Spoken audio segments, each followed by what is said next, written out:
ओङ्कारबीजरूपाय सर्वेशाय जगत्पते प्रथमाय नमस्तुभ्यं सत्यसाई गणाधिपा। ॐ साईश्वराय विद्महे सत्यदेवाय धीमहि तन्नः सर्वा प्रचोदयात्। ओम शांति शांति शांति। हरिः ओम। श्री गुरुभ्यो नमः। हरिः ओम। जय गुरुदेव। ओम श्री साईराम। అనంత ప్రేమ స్వరూపులారా, ప్రస్తుతం భూమండలం అంతటిలో సమస్యలను ఎదుర్కొనే ఒకే ఒక జాతి మానవ జాతి. మానవ జీవితం పుట్టుకతోనే సమస్యలతో మొదలవుతుంది. జీవితాంతం సమస్యలు కొనసాగుతూ ఉంటాయి. సమస్యలతోనే జీవితం ముగుస్తుంది. సమస్య లేని వ్యక్తి లేడు, సమస్య లేనటువంటి కుటుంబం లేదు, సమస్య లేనటువంటి ప్రాంతం లేదు, సమస్య లేనటువంటి రాష్ట్రం లేదు, దేశం కూడా లేదు. సమస్యలన్నీ సర్వసాధారణమవుతున్నాయి. అటువంటి సమస్యల సుడిగండం నుండి బయటపడటం కోసం మానవుడు చేసినటువంటి లోతైనటువంటి పరిశోధన ఫలితమే ఆధ్యాత్మిక మార్గం. ఈ ఆధ్యాత్మిక మార్గంలో కీలకమైనటువంటి అంశం ఏంటంటే, నేను ఎవరు, నేను ఎక్కడి నుండి వచ్చాను, ఈ చరాచర జగత్తు దేని నుండి ఆవిర్భవించింది, మరలా తిరిగి దేనిలోనికి లయమవుతుంది, అసలు మానవ జీవితానికి అర్థం పరమార్థం ఏమిటి, పుట్టుకకు ముందు జీవితం ఏమిటి, మరణం తర్వాత జీవితం ఏమిటి, ఇటువంటి అంశాలన్నింటిని గురించి తెలియజేసేటటువంటి మహోన్నత కళాత్మక జీవన విధానమే ఆధ్యాత్మికత. కుటుంబ వ్యవస్థ ఏర్పడిన తర్వాత మానవుడు నేను, నాది, నాకనేటటువంటి బంధాలలో పూర్తిగా ఇరుక్కొని స్వేచ్ఛను కోల్పోయి మోహాన్ని పెంచుకొని కుటుంబానికి, సమాజానికి, ప్రపంచానికి, ప్రకృతికి తీరనటువంటి అన్యాయం చేస్తున్న తరుణంలో దాన్ని చూసి స్పందించినటువంటి కొంతమంది మహోన్నత వ్యక్తులు సమాజాన్ని గురించి, ప్రపంచాన్ని గురించి, ప్రకృతిని గురించి, విశ్వాన్ని గురించి లోతైనటువంటి అన్వేషణ చేసి, పరిశోధన చేసి, మానవుడు కుటుంబ వ్యవస్థలో ఉన్న భార్య బిడ్డలతో కలిసి జీవిస్తున్నప్పటికీ ఆనందంగా, ప్రశాంతంగా, ఆరోగ్యంగా, సుదీర్ఘాయువుతో జీవించే విధంగా వాళ్ళు మనకు అందించినటువంటి చక్కని మహోన్నత కళాత్మక జీవన విధానమే ఆధ్యాత్మిక మార్గం. ఆధ్యాత్మిక మార్గంలో కీలకమైనటువంటి అంశం ఏంటంటే, ఈ చరాచర జగత్తు దేని నుండి ఆవిర్భవించింది, తిరిగి మరలా దేనిలోనికి లయమవుతుంది. దీనికి ఋషులు మనకు అందించినటువంటి చక్కటి సమాధానం ఏమిటంటే, కనిపించే స్థూల జగత్తు అంతా కూడా కనిపించని భగవంతుని నుండి ఆవిర్భవించింది. కనిపించే స్థూల జగత్తు అంతా కూడా కంటికి కనిపించినటువంటి భగవంతుని నుండి ఆవిర్భవించింది. తిరిగి మరలా ఆ భగవంతునిలోనికే లయం చెందుతుంది.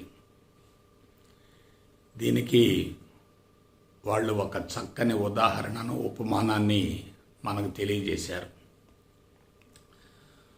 ఒక సాలెపురుగు తన ఆశ్రయం కోసం తన నివాసం కోసం సన్నని దారపోగుల వంటి బూజుతో గూడును అల్లుకుంటుంది. సాలెపురుగు తన లాలాజలం ద్వారా ఉత్పన్నమయ్యేటటువంటి పదార్థంతో ఒక గూడును తయారు చేసుకుంటుంది. ఆ గూడులో తాను సురక్షితంగా కొంతకాలం ఉంటుంది. మరలా వేరే ప్రదేశానికి వెళ్ళేటప్పుడు లాలాజలం ద్వారానే ఆ గూడును తనలోనికి స్వీకరిస్తుంది. భగవంతుడు ఈ చరాచర జగత్తును ఏ విధంగా సృష్టించాడు అనే దానికి చక్కటి ఉపమానమే ఈ సాలెపురుగు యొక్క జీవితం. సాధారణంగా ఎక్కువ మంది ఏం చెప్తారంటే, శూన్యం నుండి ఈ చరాచర జగత్తు ఆవిర్భవించింది, మరలా శూన్యంలోనికే కలిసిపోతుంది అన్నారు.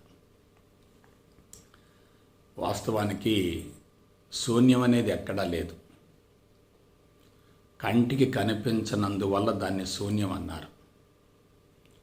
కంటికి కనిపించే దాన్ని మొత్తాన్ని కూడా పదార్థం అంటారు. కంటికి కనిపించకుండా మనల్ని నడిపించేటటువంటి దాన్ని ప్రాణశక్తి అంటారు. ఆ పదార్థానికి మూలం ప్రాణశక్తి అయితే ప్రాణశక్తికి మూలం శుద్ధ చైతన్యం. అందరూ ఆ శుద్ధ చైతన్యాన్నే భగవంతుడు అన్నారు. భగవంతుడు నిరాకారుడు, అంటే ఆకారం అనేది ఉండదట. నిరంజనుడు, కంటికి కనిపించడు. నిర్గుణుడు, ఎటువంటి గుణాలు ఉండవు. కనిపించేటటువంటి స్థూల జగత్తుకు గుణాలు ఉంటాయి కానీ కనిపించినటువంటి శుద్ధ చైతన్యానికి గుణాలు ఉండవు. దీన్ని బట్టి మనం ఏం అవగాహన చేసుకోవాలి? భగవంతుడు వ్యక్తి కాదు, శక్తి కాదు, వస్తువు కాదు, పదార్థం అంతకన్నా కాదు. భగవంతుడు సర్వత్రా అంతటా అన్నిటా వ్యాపించి ఉంటాడు. భగవంతుడు అంతటా వ్యాపించి ఉన్నప్పుడు ప్రత్యేకంగా భగవంతుని కోసం అన్వేషణ చేయవలసినటువంటి అవసరం లేదు. ప్రాథమికంగా భగవంతుని గురించి తెలుసుకోవటం కోసం మాత్రం కొంత తర్ఫీదు అవసరం అవుతుంది, జ్ఞానం అవసరం అవుతుంది.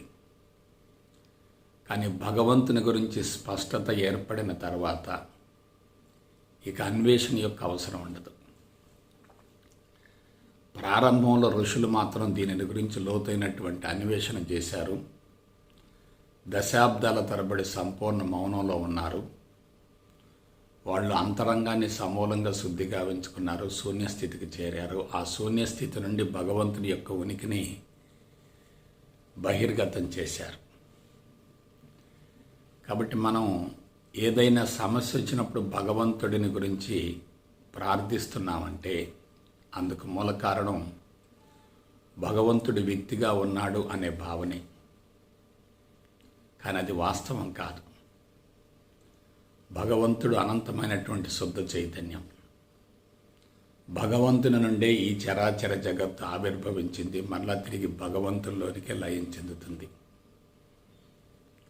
అందువలన భగవంతుణ్ణి పొరపాటును కూడా వ్యక్తిగా, శక్తిగా, వస్తువుగా, పదార్థంగా భావించకూడదు.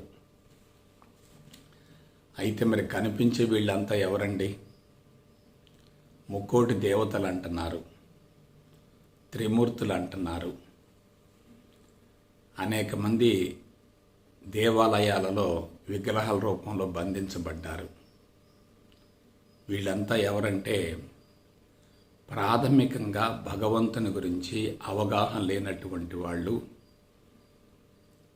శక్తి స్థావరాలైనటువంటి దేవాలయాలను సందర్శించినప్పుడు, దేవతలను పూజించినప్పుడు, త్రిమూర్తులను ఆరాధించినప్పుడు వాళ్ళకు తెలియకుండానే తమ యొక్క దృష్టి మానవాతీత విశ్వశక్తి వైపుకు మళ్ళుతుంది. కాబట్టి సమస్యను పరిష్కరించుకోవాలి అనుకుంటే మన శక్తి సరిపోదు కదా. మన శక్తి సరిపోనప్పుడు తప్పనిసరిగా భగవంతుని యొక్క అండ కోరుకోవటం తప్పు కాదు కదా. అందుకని ముక్కోటి దేవతలు కానీ, త్రిమూర్తులు కానీ, దేవాలయాల్లో ఉన్నటువంటి విగ్రహాలు కానీ, వీళ్ళంతా ఎవరంటే అతీతమైనటువంటి శక్తులకు ప్రతిరూపాలు. నేను ఫలానా అనే భావన అహంకారానికి దారితీస్తుంది. నన్ను ఏదో ఒక విశ్వశక్తి నడిపిస్తుంది అనే భావన ఉందనుకోండి, అక్కడ అహంకారం కరిగిపోతుంది. అహంకారం కరిగిపోవటమే సంపూర్ణ స్వేచ్ఛను పొందటం అవుతుంది. అహంకారంతో జీవించటమే బంధాలను పెంచుకోవటం అవుతుంది. ప్రతి మనిషి తన చుట్టూ ఒక సొంత ప్రపంచాన్ని నిర్మించుకున్నాడు. ఆ ప్రపంచంలో పూర్తిగా బందీ అయ్యాడు. తన చుట్టూ పరిధులు నిర్మించుకొని ఆ పరిధుల్లో పూర్తిగా ఇరుక్కుపోయి జైలు జీవితాన్ని అనుభవిస్తూ సంపూర్ణ స్వేచ్ఛ కోసం పరితపిస్తున్నాడు, ఆరాటపడుతున్నాడు. అయితే వాస్తవ విషయం ఏంటంటే, సంపూర్ణ స్వేచ్ఛను పొందాలంటే మనం తప్పనిసరిగా మన దృష్టిని భగవంతుని వైపుకు మళ్లించవలసిందే. భగవంతుని వైపుకు మళ్లించినప్పుడు మన ప్రజ్ఞ అనంతంగా విస్తరిస్తుంది. పరిధుల్లో జీవిస్తున్నప్పుడు సొంత ప్రపంచాన్ని సృష్టించుకొని దానిలో ఇరుక్కుపోయినప్పుడు శక్తి విపరీతంగా హరించుకుపోతుంది. అయితే వాస్తవ విషయం ఏంటి? భగవంతుడంటే సంపూర్ణ స్వేచ్ఛ. భగవంతుడు వ్యక్తి కాదు, శక్తి కాదు, వస్తువు కాదు, పదార్థం కాదు, విగ్రహం కూడా కాదు, నామస్మరణ అంతకన్నా కాదు. కనిపించేటటువంటి త్రిమూర్తులు కానీ, ముక్కోటి దేవతలు కానీ, దేవాలయాల్లో ప్రతిష్ఠించబడ్డటువంటి విగ్రహాలు కానీ, ఇవన్నీ కూడా భగవంతుని యొక్క రూపాంతరం. దేవతలు వేరు, భగవంతుడు వేరు. భగవంతుడు ఒక్కడే. భగవంతుడు అనంతం, సర్వస్వం, పరిపూర్ణం, విశ్వవ్యాపితం, సర్వవ్యాపితం. అటువంటి భగవంతుని నుండి ఈ దేవతలు కానీ, త్రిమూర్తులు కానీ, విగ్రహాలు కానీ, రూపాలు కానీ, నామాలు కానీ బహిర్గతం గావించబడ్డాయి. ఇవన్నీ ఎందుకు? భగవంతునితో మన మనసును అనుసంధానం చేయటం కోసం ఇవన్నీ కావాలి. కాబట్టి భగవంతుని గురించి ఆలోచిస్తున్నామంటే మన ప్రజ్ఞ అనంతంగా విస్తరిస్తున్నట్లే కదా. ప్రజ్ఞ అనంతంగా విస్తరిస్తుందంటే శక్తి పెరుగుతుంది కదా. శక్తి పెరుగుతుందంటే సమస్యను పరిష్కరించుకునేటటువంటి మనోబలం కూడా పెరుగుతుంది కదా. కాబట్టి సమస్యల నుండి బయటపడాలంటే తప్పనిసరిగా మనకు ఒక అజ్ఞాత శక్తి కావాలి. ఆ అజ్ఞాత శక్తి ఎక్కడ ఉంది? విశ్వం మొత్తం వ్యాపించి ఉంది. ఆ అజ్ఞాత శక్తినే భగవంతుడు అన్నారు. భగవంతుని గురించి వేదాలలో ఏం చెప్పింది? భగవంతుడు సత్యం, నిత్యం, నిరాకారం, నిరంజనం, నిర్గుణం, సనాతనం, స్థిరం, స్వచ్ఛం, సర్వవ్యాపితం, విశ్వవ్యాపితం. భగవంతుని గురించి వర్ణించటం అంటే భగవంతుణ్ణి పరిమితం చేయటమే. వర్ణనకు, వివరణకు, అంచనాలకు అందనిదే భగవంతుడి యొక్క స్థితి. మరొక మాటలో చెప్పాలంటే మనం ఉపయోగించే భాష మొత్తం కూడా భగవంతుడి స్థితికి లోబడి ఉన్నదే. వర్ణించేది భగవంతుడు కాదు, వివరించేది భగవంతుడు కాదు, అంచనా వేసేది భగవంతుడు కాదు, బహిర్గతం చేసేది కూడా భగవంతుడు కాదు. భగవంతుడు నిరాకారుడు, నిరంజనుడు, నిర్గుణుడు. ఆధ్యాత్మికత అంటే ఏమిటి? సంపూర్ణ స్వేచ్ఛను పొందటమే ఆధ్యాత్మికత. సంపూర్ణ స్వేచ్ఛను పొందటం కోసం ప్రాథమికంగా తప్పనిసరిగా వ్యక్తులు కావాలి, శక్తులు కావాలి, రూపాలు కావాలి, విగ్రహాలు కావాలి, నామాలు కావాలి, నామస్మరణలు కావాలి, దీక్షలు కావాలి, మాలలు కావాలి, భక్తి గీతాలు కావాలి, భజనలు కావాలి, కర్మకాండ కావాలి, ఉపాసనాకాండ కావాలి, జ్ఞానకాండ కూడా కావాలి. అందులో ఎటువంటి సందేహం లేదు. కానీ స్వచ్ఛమైనటువంటి ఆధ్యాత్మికత అంటే ఏమిటంటే వీటికి అతీతమైనటువంటి స్థితికి చేరటమే.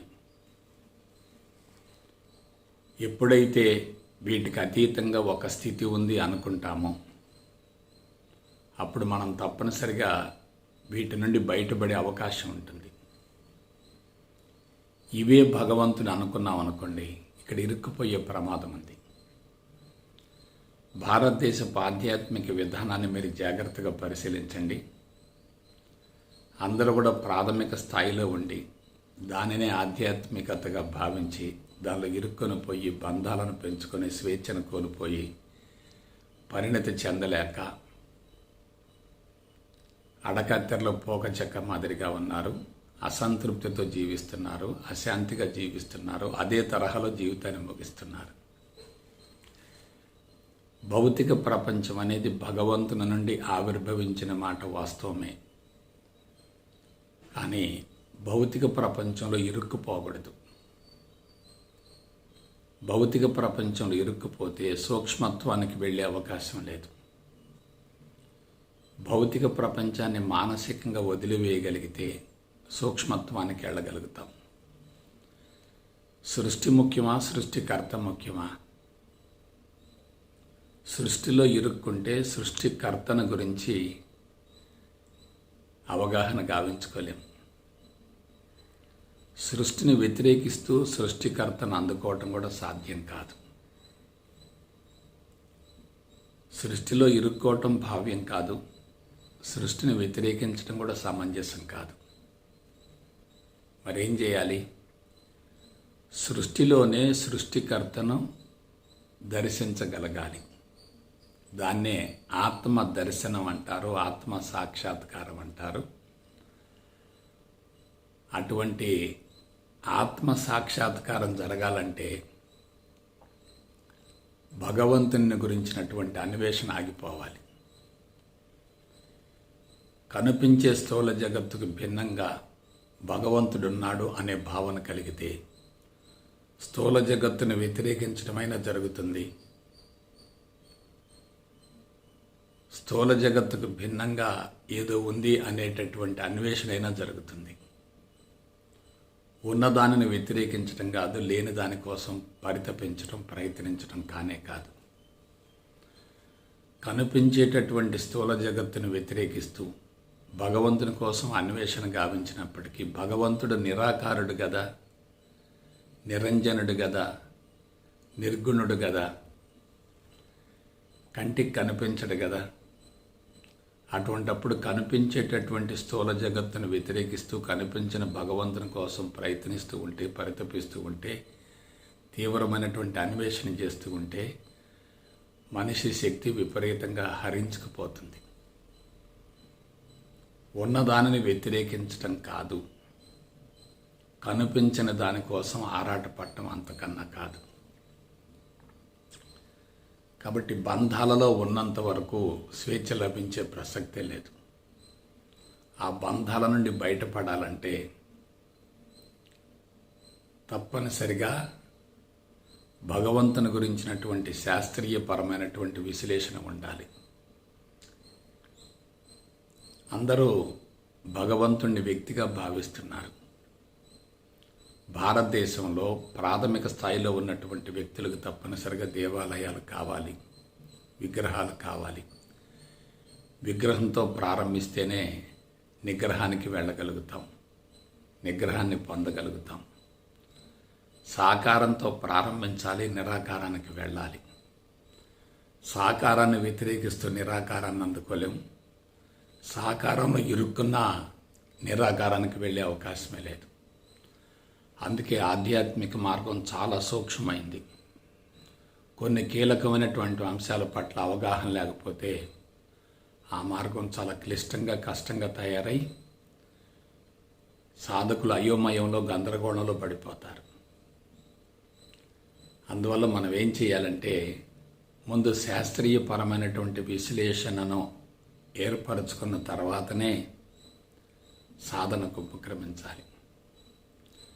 శాస్త్రీయపరమైన విశ్లేషణ లేకపోతే గురుడిగా నమ్మటం జరుగుతుంది, అతుక్కుపోవటం జరుగుతుంది, ఇరుక్కుపోవటం జరుగుతుంది, బంధాలను పెంచుకోవటం జరుగుతుంది, మోహంలో పడటం జరుగుతుంది. అందువల్ల ఆధ్యాత్మిక మార్గంలోకి ప్రవేశించడం పెద్ద విశేషం కాదు. కానీ ఇరుక్కుపోకుండా ఉండాలి, అతుక్కుపోకుండా ఉండాలి, బంధాలు పెరగకుండా ఉండాలి, మనిషి స్వేచ్ఛ వైపుకు మళ్ళగలిగి ఉండాలి. అందువల్ల జాగ్రత్తగా విశ్లేషించుకోండి. అందరూ భగవంతుడు భగవంతుడు భగవంతుడు అంటున్నారు. భగవంతుడి కోసం విపరీతంగా అన్వేషణ చేస్తున్నారు, కఠోరంగా సాధన చేస్తున్నారు. కానీ భగవంతుడు కంటికి కనిపించడు కదా, నిరాకారం, నిరంజనం, నిర్గుణం కదా. అయితే ఒక విషయాన్ని గురించి జాగ్రత్తగా విశ్లేషించుకోండి. కనిపించే స్థూల జగత్తులో కనిపించని భగవంతుని యొక్క స్థితిని చూడగలిగితే దాన్ని ఆత్మ సాక్షాత్కారం అంటారు, ఆత్మ దర్శనం అంటారు కదా.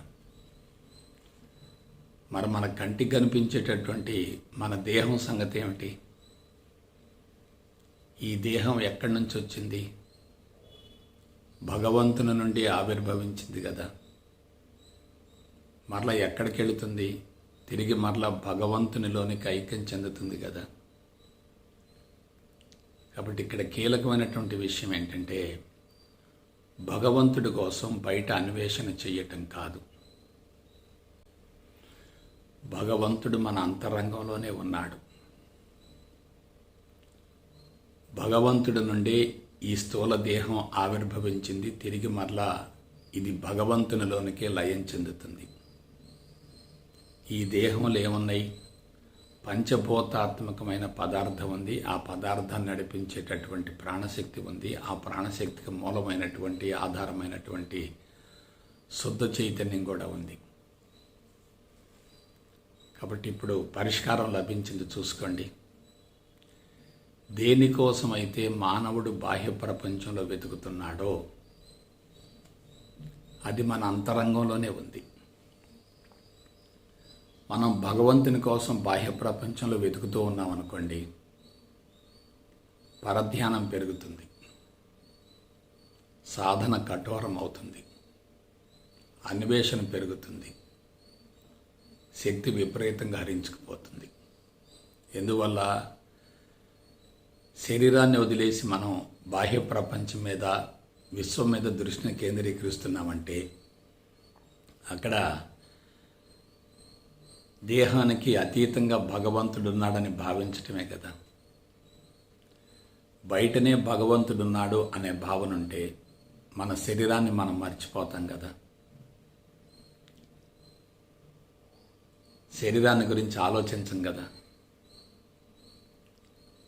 శరీరానికి ప్రాధాన్యతనివ్వం కదా, శరీరాన్ని అశ్రద్ధ చేస్తాం కదా. అప్పుడేమవుతుంది? శరీర పోషణ ఉండదు, శరీరం ఆరోగ్యంగా ఉండదు, దృఢంగా ఉండదు, పటిష్టంగా ఉండదు, శక్తివంతంగా ఉండదు. కాబట్టి పరధ్యానం కావాలా, ధ్యానం కావాలా? బయట భగవంతుణ్ణి వెతుక్కోవటం అంటే అది పరధ్యానం. అంతరంగంలోనే కొలువై ఉన్నటువంటి భగవంతుని గుర్తించడం అంటే అదే అసలు సిసలైనటువంటి స్వచ్ఛమైనటువంటి శాస్త్రీయపరమైనటువంటి సాధన. కాబట్టి ఏదో సాధించాలి అని సాధన చేసే వాళ్ళంతా కూడా అసంతృప్తికి లోనవుతారు. మనం సాధించేది లేదు, సరిచేసేది లేదు, మార్చవలసింది లేదు, పెంచవలసింది లేదు, చేయవలసింది లేదు, తెలుసుకోవలసింది కూడా లేదు. మానవుడు దేనికోసమైతే జీవితాంతం పరితపిస్తున్నాడో అది అంతరంగంలోనే ఉన్నప్పుడు బయట ప్రపంచాన్ని గురించి ఆలోచించవలసిన అవసరం ఏంటి? గమనించారా? ఆధ్యాత్మిక మార్గం ఎంత సులభమైందో. నీవే భగవంతుడు అయినప్పుడు ఇక ప్రత్యేకంగా భగవంతుని కోసం అన్వేషణ చేయవలసిన అవసరం ఏమిటి? అండపిండ బ్రహ్మాండం అంతా నీలోనే ఉన్నప్పుడు బాహ్య ప్రపంచంలో వెతుక్కోవలసిన అవసరం ఏంటి? ఆనంద స్వరూపమే నువ్వైనప్పుడు ఇక ఆనందం కోసం బాహ్య ప్రపంచంలో పరుగులు పెట్టవలసిన అవసరం ఏంటి? ఇవాళ్ళందరూ దేనికోసం పరితపిస్తున్నారు, దేనికోసం ఆరాటపడుతున్నారు? ఆనందం కోసమే. ఆనందం బాహ్య ప్రపంచంలో ఉందా? లేదే. ఏదో ఒకటి చేయటం ద్వారా ఆనందం రాదు. ఏమీ చేయకుండా ఉండేటటువంటి స్థితికి చేరటం ద్వారా ఆనందం వస్తుంది. ఆనందం బాహ్య ప్రపంచంలో లేనే లేదు. బాహ్య ప్రపంచపు ఏ అంశం కూడా ఆనందాన్ని ఇచ్చే ప్రసక్తే లేదు. ఒకసారి భారతదేశపు ఆధ్యాత్మిక విధానాన్ని మీరు జాగ్రత్తగా పరిశీలించండి. అంతరంగంలోనే భగవంతుడు ఉన్నాడు. అంతరంగంలోనే ఆనందం ఉంది. నీ ఒంట్లోనే ఆనందం ఉంది. నీ ఇంట్లోనే ఆనందం ఉంది. నీ కుటుంబంలోనే ఆనందం ఉంది. నీ కుటుంబమే ఒక దేవాలయం. నీ కుటుంబమే ఒక స్వర్గం. నీ కుటుంబమే ఒక ప్రశాంతి నిలయం. నీ కుటుంబమే ఒక ఆనంద నిలయం. మనం భగవంతుని ఎక్కడో వెతుక్కుంటున్నామంటే జేబులో పెన్ను పెట్టుకొని ఆ పెన్ను కోసం ఎక్కడో వెతకటమే కదా. అది ఎంత ప్రమాదకరమో మీరు ఆలోచించండి. కాబట్టి ఎప్పుడైతే ఇది కాదో ఇంకేదో ఉంది అనుకుంటామో మనం ఉన్నదానిని వ్యతిరేకించడం జరుగుతుంది, లేని దానికోసం ఆరాటపడటం జరుగుతుంది. దేన్నైతే మనం వ్యతిరేకిస్తామో అది లోతుగా బలపడుతుంది. ఒకటి లోతుగా బలపడ్డప్పుడు, దాని పట్ల బంధం ఏర్పడినప్పుడు మరొక దాని గురించి మనం తెలుసుకునే అవకాశం లేదు. దాని అనుభవంలోకి పొందే అవకాశం అంతకన్నా ఉండదు. దీన్ని ఏమంటారు? రెంటికి చెడ్డ రేవడి అంటారు. అంటే ఏంటి? ఉన్నదానిని వ్యతిరేకించడం, దేని లేని దానికోసం ఆరాటపడటం. ఏమవుతుంది? రెండు ప్రమాదకరమైనటువంటి విధానాలే. భగవంతుడు బయటున్నాడు అనేటటువంటి భావంతో మనం కఠోరంగా సాధన చేస్తూ ఉంటే తప్పనిసరిగా ఆశించి సాధన చేస్తాం. ఆశించి సాధన చేసినప్పుడు ఆశించింది అందకపోతే ఏమవుతుంది? అసంతృప్తి పెరుగుతుంది. ఆశించింది అందిందనుకోండి, తాత్కాలికంగా తృప్తి కలుగుతుంది, మరలా తిరిగి అసంతృప్తి ఏర్పడుతుంది. తృప్తి అసంతృప్తి రెండు ఉన్నాయంటే అక్కడ మనసు బలంగా పనిచేస్తున్నట్లే కదా. తృప్తిని అసంతృప్తిని రెంటిని వదిలేసామనుకోండి, అతీతంగా వెళ్ళామనుకోండి, అక్కడ శూన్యం కనిపిస్తుంది. అదే శూన్యం అవుతుంది. ఆ శూన్య స్థితిని మనం ప్రయోగపూర్వకంగా అనుభవించవచ్చు. శూన్యస్థితిలో ఉన్నప్పుడు కనిపించేటటువంటి స్థూల జగత్తు అంతా కూడా మాయకు ప్రతిరూపంగా గోచరిస్తుంది. మరికొంత లోతుగా విశ్లేషించగలిగితే ఆ మాయను కూడా భగవంతుడిగా భావించగలిగితే భగవంతుడి కోసం ప్రత్యేకంగా వెతుక్కోవలసిన అవసరం ఉండదు కదా. కాబట్టి ఆధ్యాత్మిక మార్గంలో ఉన్నటువంటి ప్రమాదం ఏంటంటే అది ద్వంద్వాలను గురించి తెలియజేస్తుంది. సత్యాన్వేషణ చేయమంటుంది, మాయను అధిగమించమంటుంది. మాయలో ఉన్నంత వరకు సత్యాన్వేషణ జరగదు, సత్య దర్శనం కాదు. అటువంటి మాయను వ్యతిరేకించిన సత్య దర్శనం కాదు. ఉన్నదానిని వ్యతిరేకించటం కాదు, లేని దానికోసం ఆరాటపడటం కాదు. నేతి నేతి నేతి అంటారు. అదేమిటి? ఇది కాదు, ఇది కాదు, ఇది కాదు అని. ఇది కాదు అంటే మరొకటేదో ఉన్నట్లే కదా. కాబట్టి ఉన్నదానిని వ్యతిరేకిస్తున్నాం, లేని దానికోసం ఆరాటపడుతున్నాం. అందుకే మరో కోణంలో ఏమంటున్నారు? ఇతి ఇతి ఇతి అంటున్నారు. అంటే ఏమిటి? దేనికోసం మనం వ్యతిరేకిస్తున్నామో, దేనికోసం మనం అన్వేషణ చేస్తున్నామో అదే ఇది అని భావం. అదే ఇది అన్నప్పుడు అక్కడ రెండు ఉన్నాయి. ఇది కాదు అన్నప్పుడు కూడా అక్కడ రెండు ఉన్నాయి. రెండు ఉన్నాయంటే అది తప్పనిసరిగా ద్వైతమే. ద్వైతం ఉందంటే మనసు పనిచేస్తున్నట్లే. మనసు పనిచేస్తుందంటే ఆత్మస్థితికి చేరే అవకాశమే లేదు. కాబట్టి ఇప్పుడు మనుషులంతా ఆధ్యాత్మిక మార్గం పేరుతోటి ఆధ్యాత్మికతను పోగొట్టుకుంటున్నారు. అందుకే ఆధ్యాత్మిక మార్గంలో ప్రవేశించి సాధన చేసేవారి కన్నా అమాయకులే ఆరోగ్యంగా ఉంటున్నారు. అన్వేషణ జరుగుతుందంటే, పరిశోధన జరుగుతుందంటే, తీవ్రమైనటువంటి లోతైనటువంటి విచారణ జరుగుతుందంటే మెంటల్ బ్యాటరీ విపరీతంగా ఖర్చు అవుతుంది. అందుకే శాస్త్రవేత్తలను మీరు గమనించండి, ఎక్కువ మంది బట్టతలతో ఉంటారు, జుట్టంతా ఊడిపోతుంది, వాళ్ళకి పరధ్యానం ఎక్కువగా ఉంటుంది, జ్ఞాపకశక్తి తక్కువగా ఉంటుంది. ఎందువలన ఒకే విషయాన్ని గురించి పదే పదే సూక్ష్మంగా లోతుగా విశ్లేషించుకుంటూ అధ్యయనం చేసుకుంటూ ఉండటం వల్ల దాని పట్ల ప్రావీణ్యత పెరుగుతుంది, కానీ తమ ఉనికికే ప్రమాదం ఏర్పడుతుంది.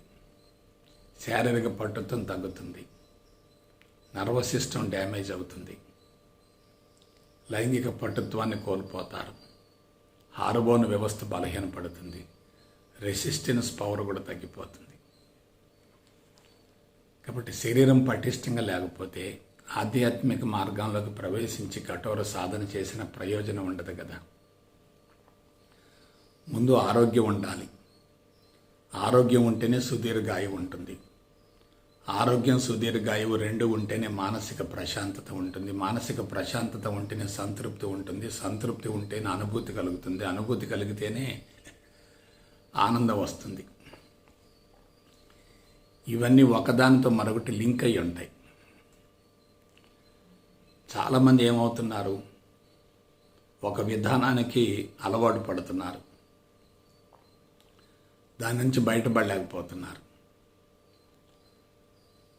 ఒక విధానానికి పూర్తిగా అంకితమై అతుక్కొని పోయి దాని నుంచి బయటపడలేకపోతే దాన్ని తమోగుణం అంటారు.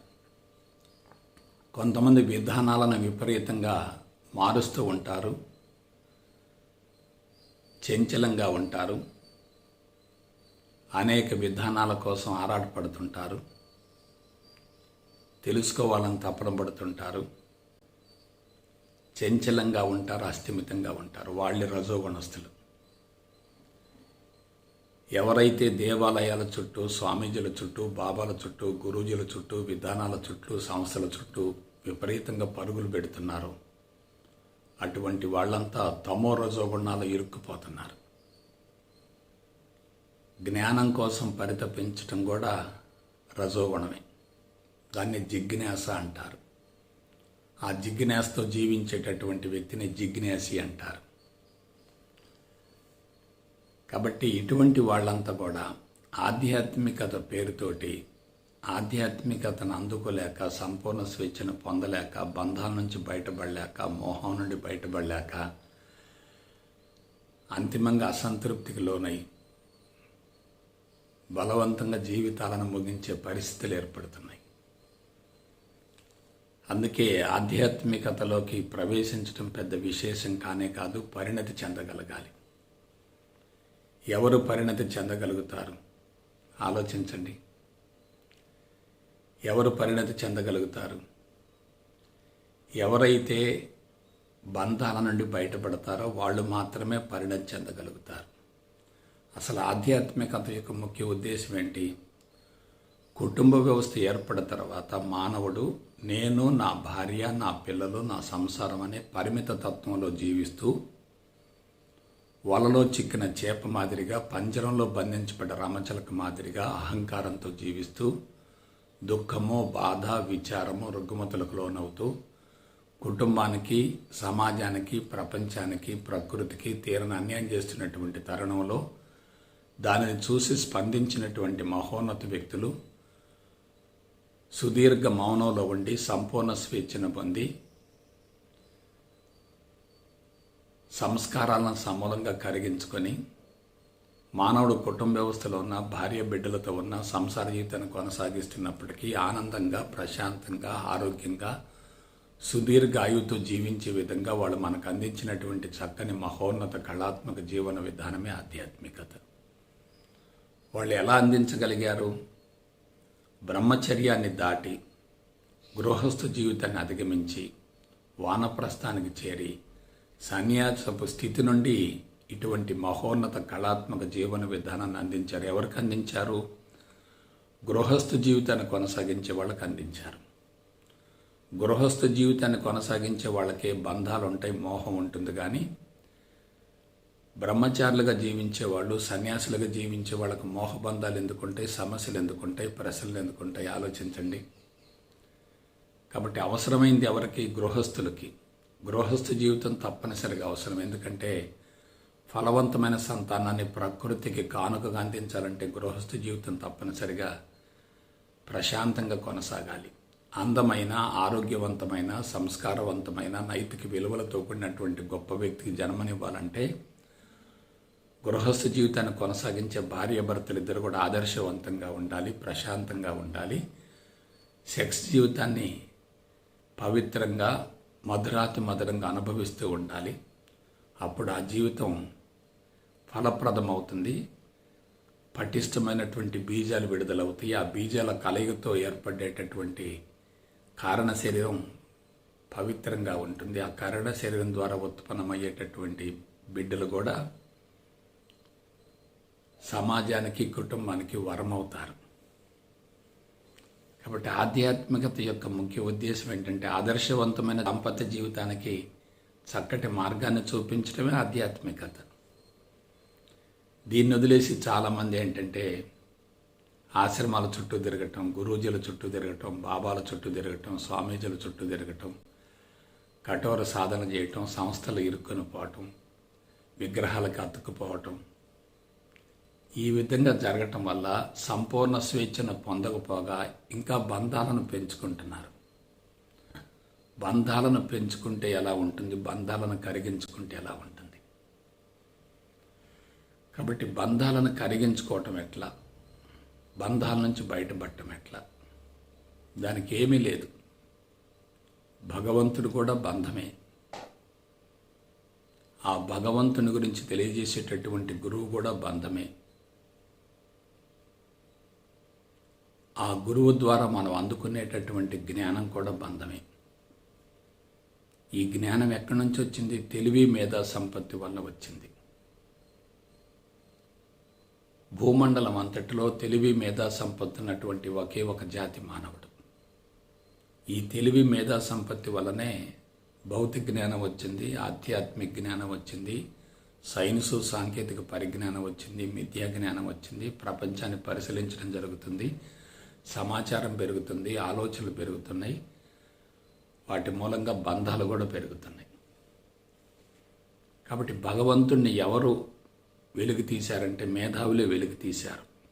మేధావులు ఎందుకు అన్వేషణ చేశారంటే సమస్య నుండి బయటపడటం కోసం ఏదో ఒక అజ్ఞాత శక్తిని ఆధారంగా చేసుకొని సమస్యల్ని అధిగమించడం కోసం వాళ్ళు సృష్టించుకున్నటువంటి ఒక కృత్రిమైనటువంటి రూపాలే ఈ దేవతలు, దేవుళ్ళు, త్రిమూర్తులు వగైరా వగైరా. కాబట్టి మనిషికి ఏదో ఒక అండ కావాలి. అది ఎప్పుడు కావాలి? ప్రాథమికంగా కావాలి. నదిని దాటటం కోసం పడవ కావాలి. నదిని దాటిన తర్వాత పడవ ఎందుకు? పై అంతస్తుకు వెళ్ళటం కోసం లిఫ్ట్ కావాలి. పై అంతస్తుకు చేరి అక్కడే స్థిర నివాసం ఏర్పరచుకునే పరిస్థితి ఏర్పడిన తర్వాత లిఫ్ట్ యొక్క అవసరం ఉండదు కదా. అయితే పైనే ఉండాల్సిన అవసరం అంటే కింద కూడా రావచ్చు కదా. ఇది కీలకమైన అంశం. శూన్యస్థితి నుండి బంధాలలో జీవించటం ఆమోదయోగ్యం. బంధాలలో ఇరుక్కుపోవటం ద్వారా శూన్యస్థితిని అందుకోలేకపోవటమే అశాస్త్రీయత. నిరాకారం ద్వారా సాకారానికి రావచ్చు.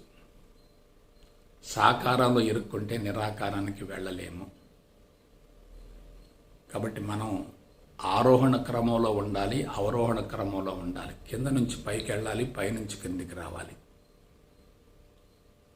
నిచ్చెన ద్వారా పైకి వెళ్ళాలి, పైనుండి మళ్ళా క్రిందికి రావాలి. పైనే కూర్చోవలసిన అవసరం లేదు. కుటుంబం కావాలి, దైనందిన జీవితం కావాలి, వృత్తి కావాలి, వ్యాపారం కావాలి, వ్యాపకం కావాలి, ఆర్థిక వనరులు సేకరించుకోవాలి, కుటుంబాన్ని పోషించాలి, కుటుంబ బాధ్యతలను సక్రమంగా నెరవేర్చాలి, కష్టించి పని చేయాలి, వనరులను చేకూర్చుకోవాలి. సక్రమైనటువంటి పందాలో కుటుంబాన్ని పోషించడమే ఆధ్యాత్మికత కదా. ఇంకా ప్రత్యేకంగా ఆధ్యాత్మికత ఎక్కడుంది? సమస్య అనేది ఎందుకు ఉంటుంది? బాధ్యతలను విస్మరించిన వ్యక్తికి సమస్యలు ఉంటాయి. అధర్మంగా జీవించే వ్యక్తికి సమస్యలు ఉంటాయి. శారీరక మమకారాన్ని పెంచుకునేటటువంటి వ్యక్తులకు సమస్యలు ఉంటాయి. ఇంద్రియ నిగ్రహాన్ని కోల్పోయినటువంటి వ్యక్తులకు సమస్యలు ఉంటాయి. ఖరీదైన భోగలాలస విలాసవంతమైన జీవితాన్ని కోరుకునే వాళ్ళకి సమస్యలు ఉంటాయి. కానీ ధర్మంగా శీల సంపదతో జీవించేటటువంటి వ్యక్తులకి కష్టించి పనిచేసి బాధ్యతలను సక్రమంగా నెరవేర్చేటటువంటి వ్యక్తులకి సమస్యలు ఎందుకుంటాయి? సమస్యలు ఉంటేనే కదా భగవంతుని గురించినటువంటి అన్వేషణ జరిగేది. మనల్ని మనం భగవంతుడిగా భావించుకొని దాని అనుభవంలోకి పొందగలిగితే మన జీవితం సక్రమైన పందాలు ఉంటుంది కదా. స్వేచ్ఛ నుండి మనం ఏమైనా సాధించగలుగుతాం, బంధాల నుండి ఏమీ సాధించలేం కదా. ప్రస్తుతం ఆధ్యాత్మిక మార్గాన్ని మీరు జాగ్రత్తగా పరిశీలించండి. కొంతమంది బంధాలను పెంచుకుంటున్నారు, కొంతమంది బంధాల నుంచి బయటపడటం కోసం జ్ఞానం కోసం పరితపిస్తూ ఆ జ్ఞానాన్ని స్వీకరిస్తూ దాని నుంచి బయటపడలేక తిరిగి మరలా బంధాలను పెంచుకుంటున్నారు.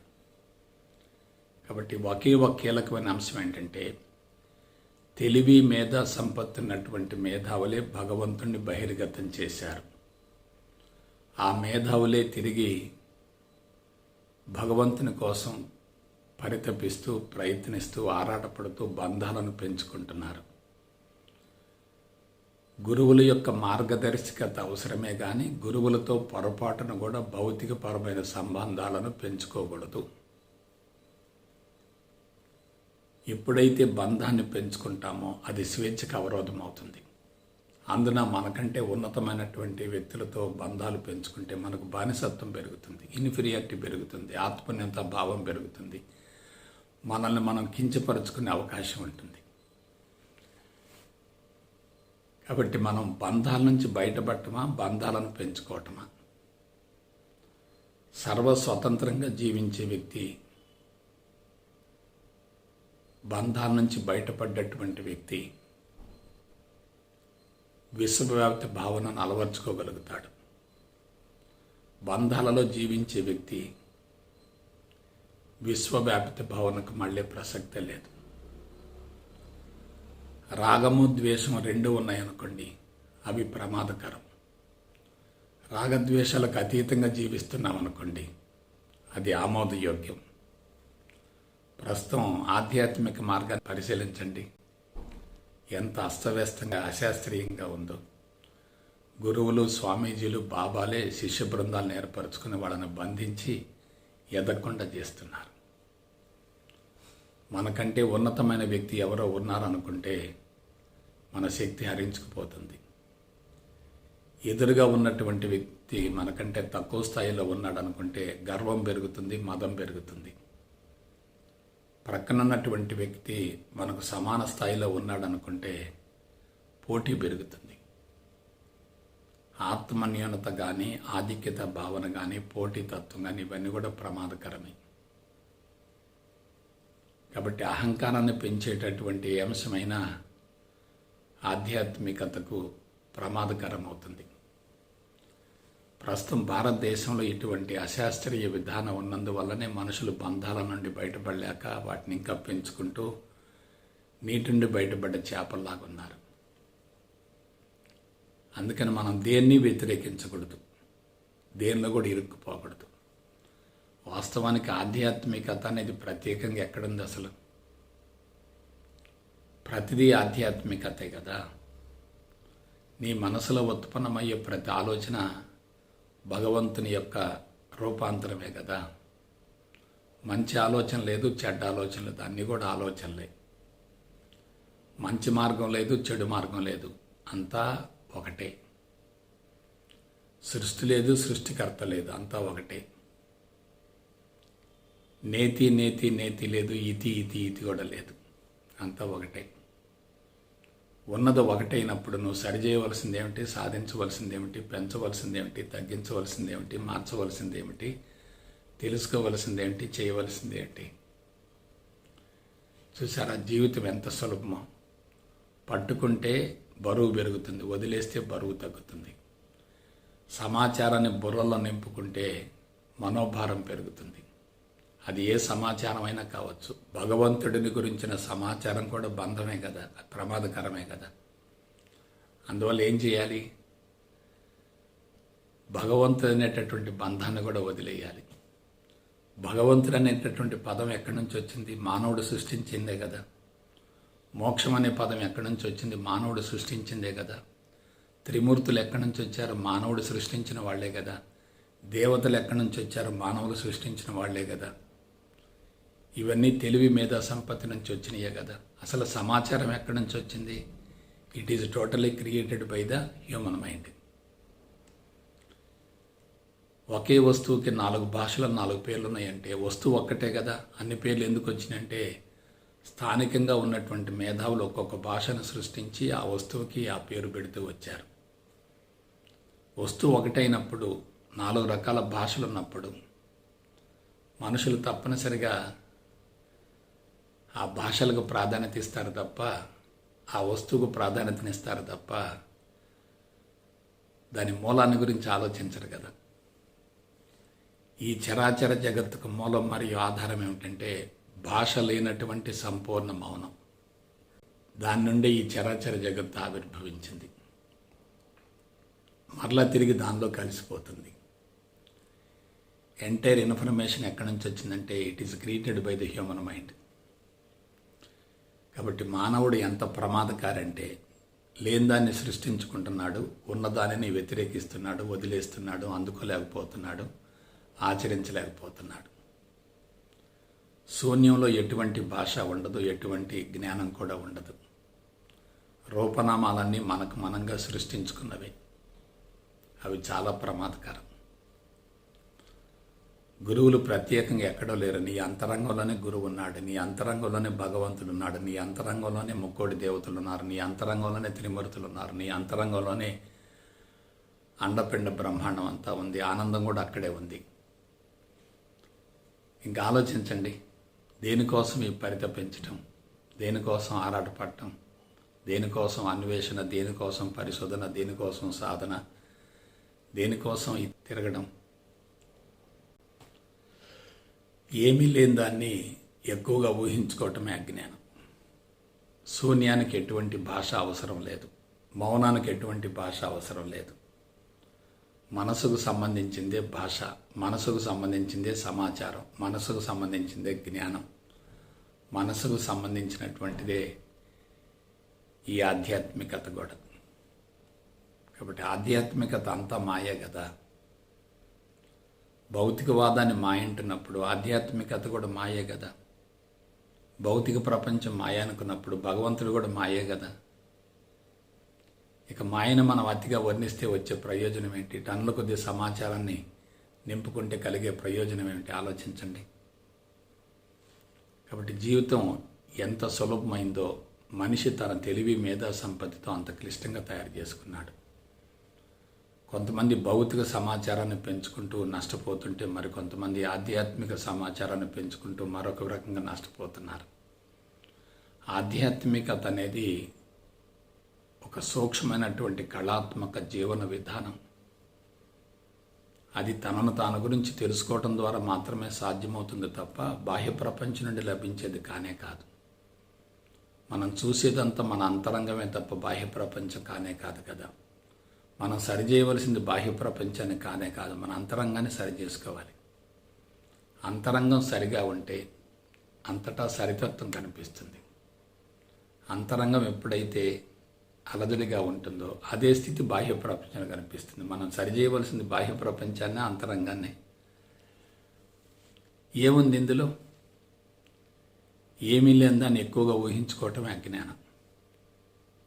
నిరాకారుడు, నిరంజనుడు, నిర్గుణుడు అంటే ఏమిటి? అక్కడేమీ లేనట్లే కదా. ఏమీ లేని దానికి టన్నుల కొద్ది సమాచారం దేనికి? సమాచారం పెరుగుతుందంటే సంస్కారాలు పెరుగుతాయి కదా. సంస్కారాలు పెరుగుతున్నాయంటే అవి మార్పుకు అవరోధం అవుతాయి కదా. ఇప్పుడు ప్రపంచంలో ఏం జరుగుతుందో మీరు ఊహించుకోండి. ఆధ్యాత్మిక మార్గంలోనే కన్ఫ్యూజన్ పెరుగుతుంది.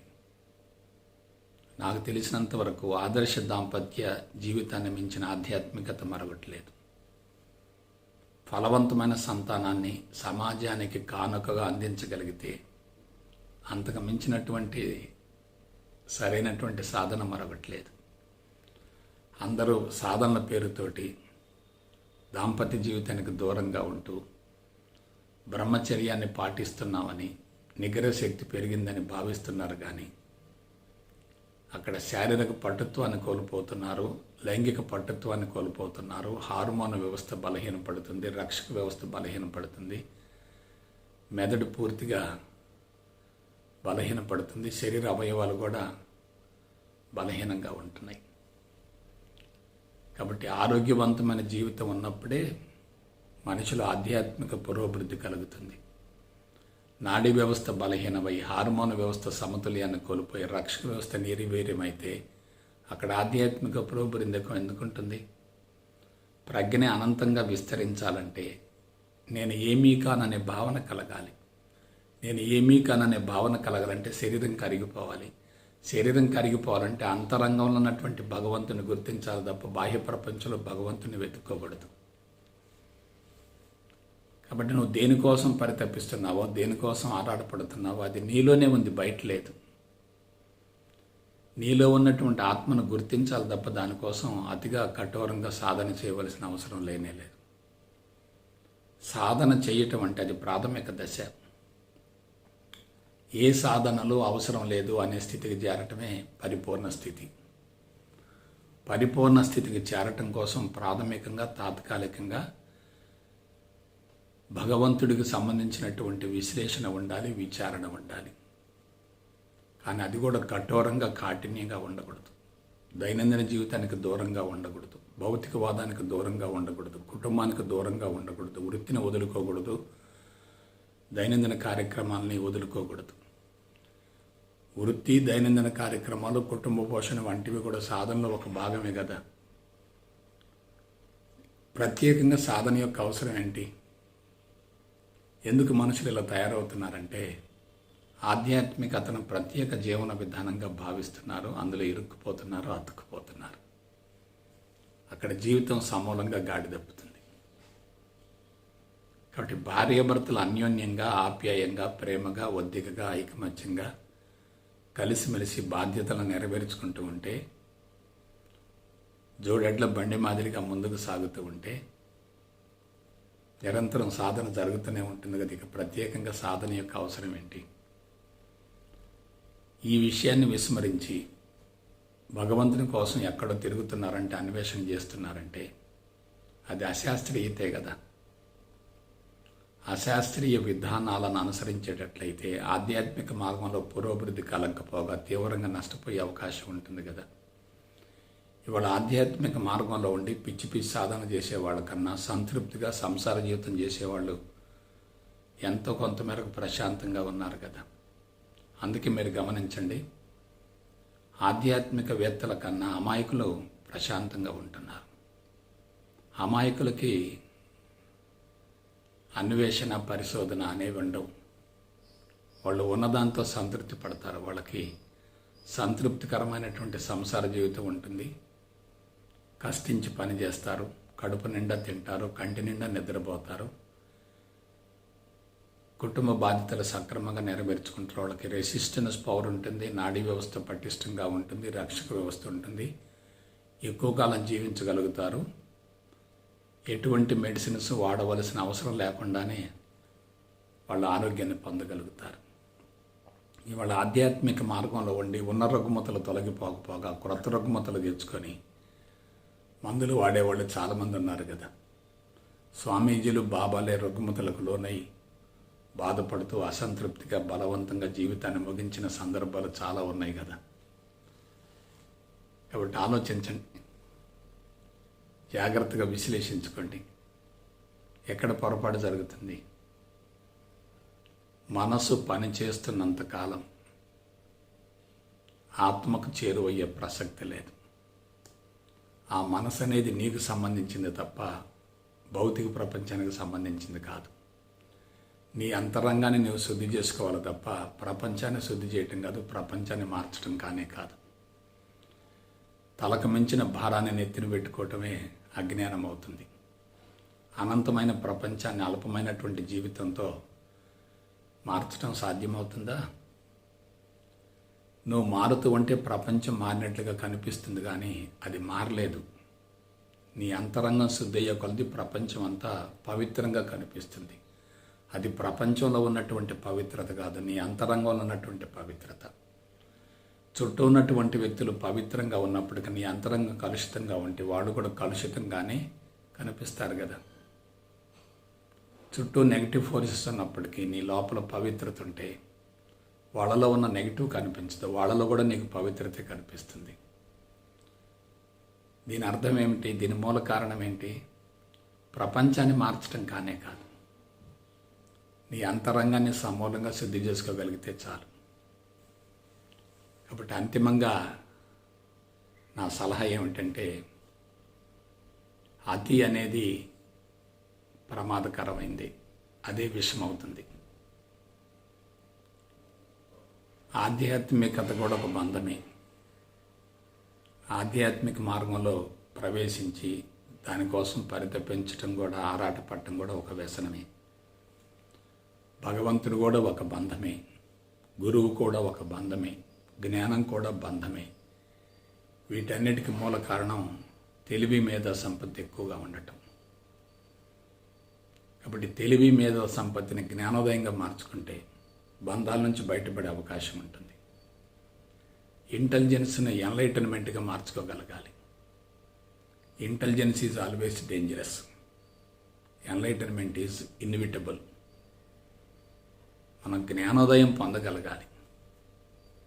జ్ఞానోదయం ఎప్పుడు కలుగుతుంది? జ్ఞానం కూడా మాయ అనుకుంటే జ్ఞానోదయం కలుగుతుంది.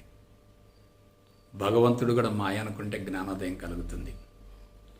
భగవంతుడు కూడా బంధం అనుకుంటే జ్ఞానోదయం కలుగుతుంది.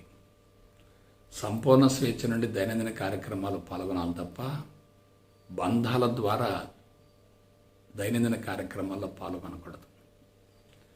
కాబట్టి బంధాలు అనేవి చాలా ప్రమాదకరమైనవి. అటువంటి బంధాల నుంచి బయటపడటం కోసమే లోతైనటువంటి మౌనం ద్వారా ఆధ్యాత్మిక మార్గం బహిర్గతం గావించబడింది.